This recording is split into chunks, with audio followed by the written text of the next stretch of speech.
दोस्तों नमस्कार। दोस्तों 3 दिसंबर को देश के 4 राज्यों के चुनाव के परिणाम सामने आए और जिसके बाद से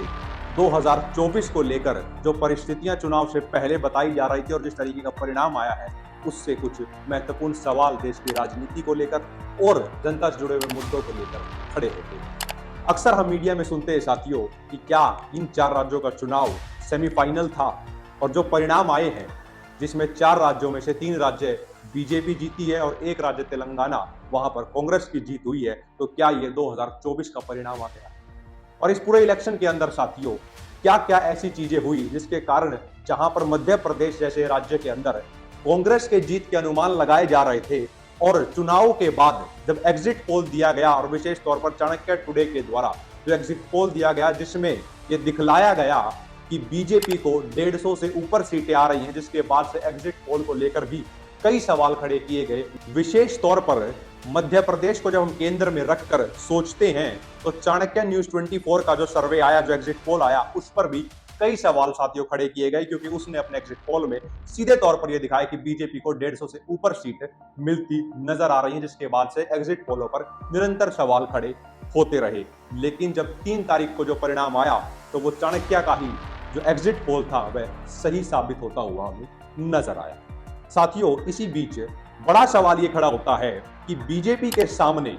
इंडिया का जो एक अलायंस उभर कर सामने आ रहा था और प्रधानमंत्री नरेंद्र मोदी जी की जो लीडरशिप है उसको चुनौती देने की दिशा में बढ़ रहा था, उसका अब आगे क्या होगा? साथियों हम इस वीडियो के माध्यम से इन्हीं कुछ सवालों को समझने की कोशिश करेंगे और सबसे पहले हम शुरुआत करेंगे कि किन कारणों की वजह से ऐसी स्थिति बनी कि 4 राज्यों में से 3 राज्यों के अंदर बीजेपी बहुमत के साथ अपनी सरकार बनाती है और कांग्रेस के खाते में मात्र एक राज्य तेलंगाना ही आता है।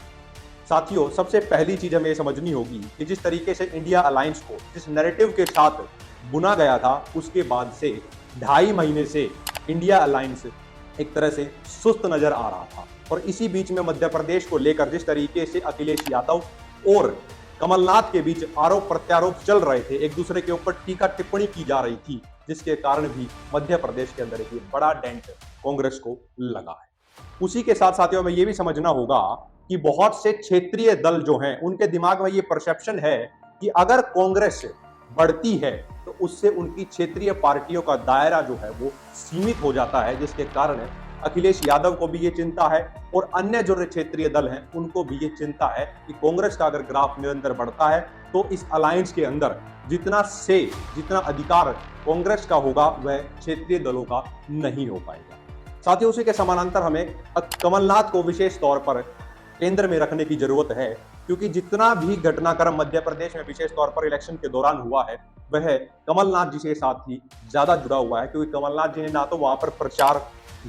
ठीक तरह से किया, कमलनाथ जी के द्वारा मध्य प्रदेश के अंदर प्रचार ठीक तरीके से नहीं किया गया, ऐसी भी चीजें हमें देखने को मिली। उसी के समानांतर जो बीजेपी एक अपना हिंदुत्व का कार्ड और एक अपनी आइडेंटिटी को लेकर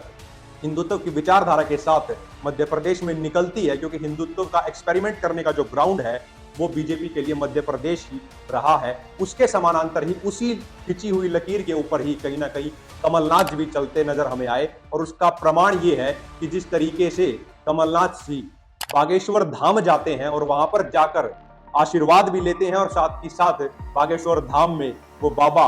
कमलनाथ जी के लिए पर्ची भी निकालते हैं और उन्हें सीएम भी घोषित कर देते हैं, जिसके बाद से कमलनाथ जी ने भी कहीं ना कहीं ये मान लिया कि वही मध्य प्रदेश के मुख्यमंत्री बनने जा रहे हैं। उसी के साथियों कुछ लोगों से ये भी सुनने को मिलता है कि जिस तरीके से मध्य प्रदेश के अंदर विशेष रूप से कांग्रेस पार्टी के द्वारा टिकटें बांटी गई उसके अंदर भी आला कमान को नहीं ठीक तरीके से, उनके सुझावों को नहीं ठीक तरीके से सुना गया। और 3 लोगों की अगर हम विशेष तौर पर बात करें, चाहे वो भूपेश बघेल हो, चाहे वो कमलनाथ हो और चाहे राजस्थान के अंदर अशोक गहलोत हो, ये कहीं ना कहीं अपने तरीके से ही अपने राज्यों के अंदर पूरी की पूरी राजनीति को गढ़ने की दिशा में बढ़ रहे थे, जिसका परिणाम ये हुआ कि भूपेश बघेल के जितने भी मंत्री थे वह अधिकांश मंत्री छत्तीसगढ़ के अंदर हार गए और छत्तीसगढ़ के अंदर भी बीजेपी सत्ता में आती है, जिसका कोई अनुमान नहीं लगा रहा था। एग्जिट पोल्स के अंदर भी यही दिखाया जा रहा था कि बीजेपी अपनी सीट्स तो बढ़ाएगी लेकिन सत्ता में वहां पर कांग्रेस ही रहेगी। अब साथियों दूसरा सवाल ये आ जाता है कि जो सेमीफाइनल ये बताया जा रहा था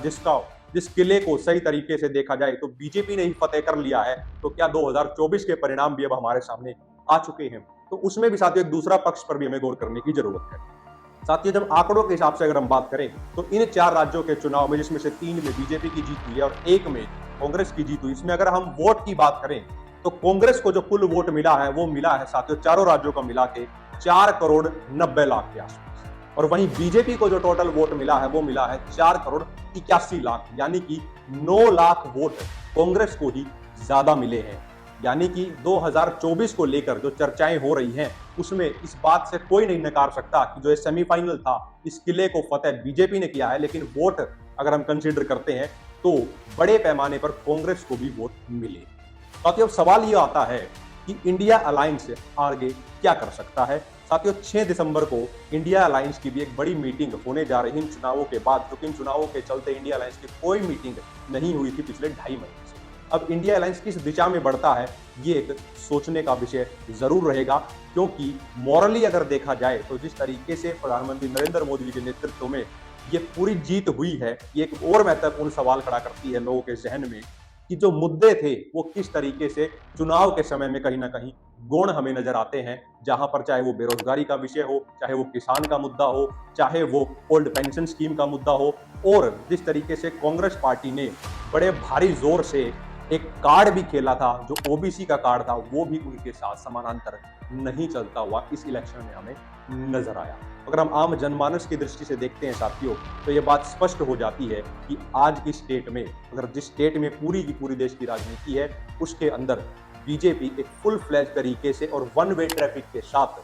स्टेट्स को जीतती जा रही है, और कांग्रेस के सामने अब एक बड़ा संकट, बावजूद इसके कि उनके पास वोट शेयर भी बड़ा है और जो नंबर ऑफ वोट्स टोटल जो मिले हैं 4 राज्यों में उसमें भी उन्हें 9 से 9.5 लाख वोट बीजेपी के मुकाबले ज्यादा मिले हैं, लेकिन क्षेत्रीय दलों और कांग्रेस के बीच का जो तालमेल है वह तालमेल अभी हमें गायब नजर आ रहा है, जिसके कारण इंडिया अलायंस को एक फिर से पुनर्विचार करने की और एक सेल्फ इंट्रोस्पेक्शन करने की जरूरत है, और उन्हें समझने की जरूरत है कि कितनी तेजी से परिस्थितियां बदल रही हैं। और बीजेपी ने मध्य प्रदेश में शिवराज सिंह चौहान जी को भी बिल्कुल अंतिम दौर में ही, चुनाव के अंतिम दौर में ही उन्हें मैदान में उतारा, और राजस्थान के अंदर भी उन्होंने वसुंधरा राजे को भी अंतिम दौर में ही मैदान में उतारा। यानी कि ये सवाल जो बार बार उठ रहे थे कि क्या मोदी मैजिक चलता है या नहीं चलता है, उस पर प्रधानमंत्री मोदी ने एक फ्रंट लीड लेते हुए खुद पर रिस्क लिया और अपने चेहरे पर ही ये चुनाव कराए, और जो ये जीत मिली है इसके जो डायनेमिक्स हैं 2024 में हमें जरूर दिखेंगे अगर इंडिया अलायंस ठीक तरीके से अपने अंदर सेल्फ इंट्रोस्पेक्शन नहीं करता। तो साथियों जो चुनाव परिणाम आए हैं उसका जो मोटे तौर पर जो विश्लेषण है वह हमने आपके साथ साझा करने की कोशिश की। कमेंट सेक्शन में अपना फीडबैक जरूर दें, चैनल को सब्सक्राइब करें। आपने हमें सुना, इसके लिए बहुत बहुत धन्यवाद। जय हिंद।